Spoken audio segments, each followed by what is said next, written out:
Egy érdekes videót fogunk látni. A motoros betartotta a sebességkorlátozást, nem ment gyorsan.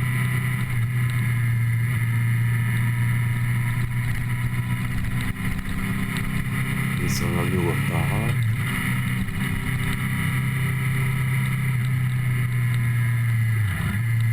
De itt valami történt.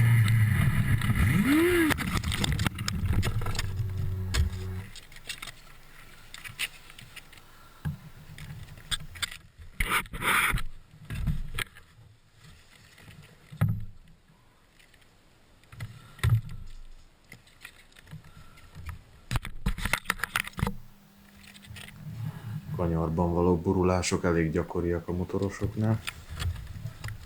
Kíváncsi lennék a véleményetekre, mi történhetett ebbe a videóba. Írjátok le a kommentbe a véleményeteket.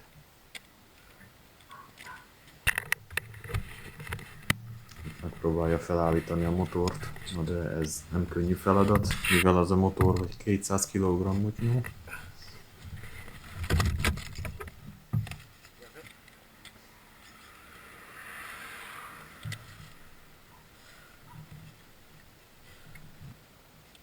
A kamera rögzített mindent.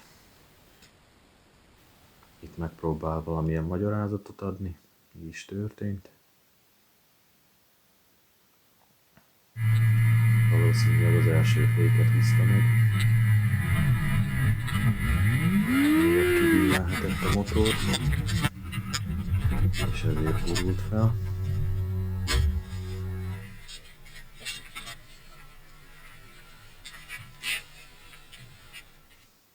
Kíváncsi vagyok a ti verziótokra, írjátok meg kommentben, lájkoljátok ezt a videót, és iratkozzatok fel a csatornára.